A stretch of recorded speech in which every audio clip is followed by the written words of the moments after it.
ಗಣೇಶೋತ್ಸವಕ್ಕೆ ಪತ್ರಿಕಾಗೋಷ್ಠಿ ಬೇಕಾ ಅನ್ನೋದು ಸಾಮಾನ್ಯವಾಗಿ ಪ್ರಶ್ನೆ ಬರ್ಬೋದು ನಮಗೆಲ್ಲರಿಗೂ ಕೂಡ.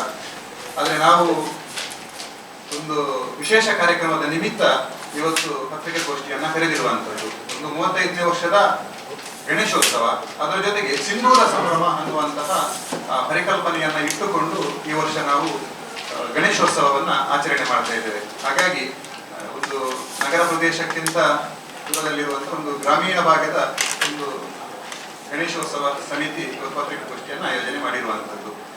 ವಿಘ್ನೇಶ್ವರ ಗ್ರಾಮೀಣಾಭಿವೃದ್ಧಿ ಸೇವಾ ಸಿಂಧೂರ ಸಂಭ್ರಮ ಅನ್ನುವ ಕಾರ್ಯಕ್ರಮದ ಬಗ್ಗೆ ಹೇಳುವುದಕ್ಕೆ ಮೊದಲು ವಿಘ್ನೇಶ್ವರ ಗ್ರಾಮೀಣಾಭಿವೃದ್ಧಿ ಸೇವಾ ಸಮಿತಿಯ ಬಗ್ಗೆ ನಮ್ಮೆಲ್ಲ ಪತ್ರಕರ್ತರಿಗೆ ಚಿರಪರಿಚಿತವಾದಂತಹ ಸಂಸ್ಥೆ ಅಂತ ನಾನು ಭಾವಿಸ್ತೇನೆ. ಯಾಕೆಂತ ಕೇಳಿದ್ರೆ ಒಂದಷ್ಟು ವರ್ಷಗಳ ಹಿಂದೆಯೇ ಪತ್ರಕರ್ತರು ನಮ್ಮ ವಿಘ್ನೇಶ್ವರ ಗ್ರಾಮೀಣಾಭಿವೃದ್ಧಿ ಸೇವಾ ಸಮಿತಿಯ ಚಟುವಟಿಕೆಗಳನ್ನ ಪ್ರಚಾರ ಮಾಡಿರುವಂಥದ್ದು, ವಾಹಿನಿಗಳಲ್ಲೂ ಕೂಡ ಪ್ರಸಾರ ಮಾಡಿರುವಂಥದ್ದು ನಾವು ಗಮನಿಸಿದ್ದೇವೆ. ವಿಘ್ನೇಶ್ವರ ಗ್ರಾಮೀಣಾಭಿವೃದ್ಧಿ ಮೊನ್ನೆ ನಮ್ಮ ಪತ್ರಕರ್ತರ ಸಂಘ ಮತ್ತು ವಿಘ್ನೇಶ್ವರ ಗ್ರಾಮೀಣಾಭಿವೃದ್ಧಿ ಸೇವಾ ಸಮಿತಿ ಜೊತೆಯಾಗಿ ಜಂಟಿಯಾಗಿ ಮಾನ್ಸೂನ್ ಸಂಭ್ರಮ ಕೆಸರೊಡಜಿ ದಿನ ಅನ್ನುವಂಥ ಕಾರ್ಯಕ್ರಮವನ್ನು ಕೂಡ ಆಯೋಜನೆಯನ್ನು ನಾವು ಮಾಡಿದ್ದೇವೆ. ಹಾಗಾಗಿ ವಿಘ್ನೇಶ್ವರ ಗ್ರಾಮೀಣಾಭಿವೃದ್ಧಿ ಸೇವಾ ಸಮಿತಿ ಅನ್ನುವಂಥದ್ದು ವಿಘ್ನೇಶ್ವರನನ್ನ ಕೇಂದ್ರ ಬಿಂದುವಾಗಿ ಇಟ್ಟುಕೊಂಡು ವರ್ಷ ಪೂರ್ತಿ ಧಾರ್ಮಿಕ, ಸಾಮಾಜಿಕ, ಸಾಂಸ್ಕೃತಿಕ, ವೈದ್ಯಕೀಯ, ಕ್ರೀಡೆ ಈ ರೀತಿ ಬೇರೆ ಬೇರೆ ರೀತಿಯ ಚಟುವಟಿಕೆಯನ್ನು ನಡೆಸಿಕೊಂಡು ಬರ್ತಾ ಇರುವಂತಹ ಒಂದು ಧಾರ್ಮಿಕ ಮತ್ತು ಸಮಾಜಮುಖಿಯಾಗಿ ಕೆಲಸ ಮಾಡಿಕೊಂಡು ಬಂದಿರುವಂತಹ ಸಂಸ್ಥೆ. ಈ ಸಂಸ್ಥೆಯಲ್ಲಿ ಪ್ರತಿ ತಿಂಗಳು ಯುವ ಸಂಘಟನೆಯ ಜೊತೆಗೆ ಅಲ್ಲಿ ಧಾರ್ಮಿಕ ಚಟುವಟಿಕೆ ಜೊತೆಗೆ ವಿದ್ಯಾರ್ಥಿಗಳಿಗೆ, ಮಕ್ಕಳಿಗೆ ಸಂಸ್ಕಾರ ಕೊಡುವಂತಹ ನಮ್ಮ ಜೀವನ ಪದ್ಧತಿ, ಹಿಂದೂ ಜೀವನ ಪರಂಪರೆ ಇದನ್ನ ಕಲಿಸಿಕೊಡುವಂತಹ ಬಾಲಗೋಕುಲ, ಕೃಷ್ಣನ ನಂದಗೋಕುಲದ ಕಲ್ಪನೆಯನ್ನು ಇಟ್ಟುಕೊಂಡು ಬಾಲಗೋಕುಲ ಅನ್ನುವಂತಹ ಕಾರ್ಯಕ್ರಮವನ್ನು ಕೂಡ ಆಯೋಜನೆ ಮಾಡಿಕೊಂಡು ಬರ್ತಾ ಇದ್ದೇವೆ.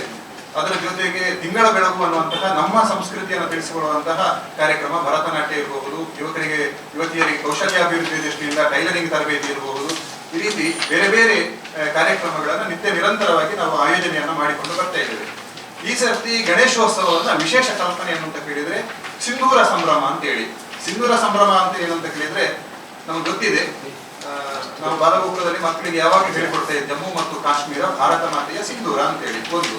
ಅದರ ಜೊತೆಗೆ ಈ ಸರ್ತಿ ನಮ್ಮ ದೇಶದ ಸಿಂಧೂರ ಅಂತ ತಿಳ್ಕೊಳ್ಳುವಂತ ಕಾಶ್ಮೀರದಲ್ಲಿ ಪ್ರವಾಸಕ್ಕೆ ಹೋಗಿದ್ದಂತಹ ಸಂದರ್ಭದಲ್ಲಿ ಭಯೋತ್ಪಾದಕರ ದಾಳಿಯಾಗಿ ನಮ್ಮ ತಾಯಿಯಂದಿರ ಸಿಂಧೂರವನ್ನು ಅಳಿಸುವಂತಹ ದುಷ್ಕೃತ್ಯ ನಡೆದು ಹೋಯಿತು.